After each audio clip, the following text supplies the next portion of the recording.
Hi hello friends, అందరూ ఎలా ఉన్నారు? నేను మీ తనుజని. Welcome to my channel. ఈరోజు చేసుకునే రెసిపీ టేస్టీ కొబ్బరి చికెన్ కర్రీ. దీనికి సంబంధించిన 2 పెద్ద సైజు అంత ఉల్లిపాయలు తీసుకొని దాన్ని చిన్నగా తరుముకోండి. 2 టమాటాలు తీసుకొని వాటిని కూడా నేను చిన్నగా తరుముకుంటున్నాను. 4 పెద్ద సైజు అంత ఉల్లిపాయలు తీసుకోండి. ఇప్పుడు అన్నీ కట్ చేసుకొని నేను రెడీగా పెట్టేసుకున్నాను. ఇప్పుడు ప్యాన్ పెట్టుకొని ఆయిల్ వేసుకొని 2 స్పూన్ల ఆయిల్ వేసుకోండి. దీంట్లోకి గరం మసాలా దినుసులు కూడా వేసుకొని నేను తక్కువ వేసుకోండి. దీంట్లో చిన్నగా తరుక్కున్న ఉల్లిపాయ ముక్కలు కూడా వేసుకోండి. బ్రౌన్ కలర్ వచ్చేంత వరకు ఫ్రై చేసుకొని 2 స్పూన్ల అల్లం వెల్లుల్లి పేస్ట్ అండ్ పసుపు కూడా వేసుకోండి. చిటికెడంత పసుపు వేసుకొని బాగా ఫ్రై అయిపోయిన తర్వాత దాంట్లో కూర వేసుకోండి. శుభ్రం చేసుకొని నీట్గా కడిగేసుకొని శుభ్రం చేసుకొని కూర కూడా వేసుకొని బాగా కలిపేసుకోండి.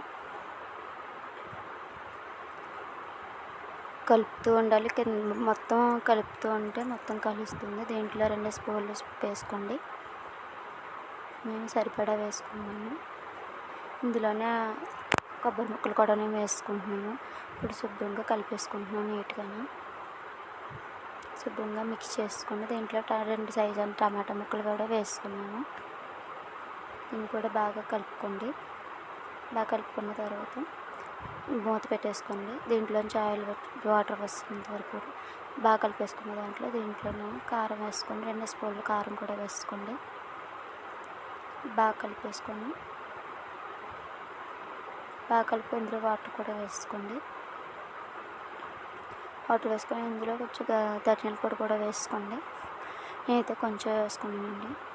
ఇప్పుడు నేను విజిల్ కూడా పెట్టేసుకున్నాను. ఇది 5 విజిల్స్ వచ్చుకోండి.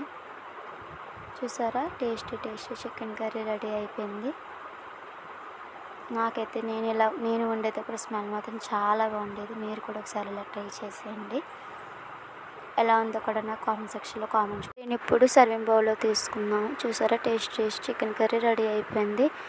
నా వాయిస్ బాగుంటే కామెంట్ సెక్షన్లో కామెంట్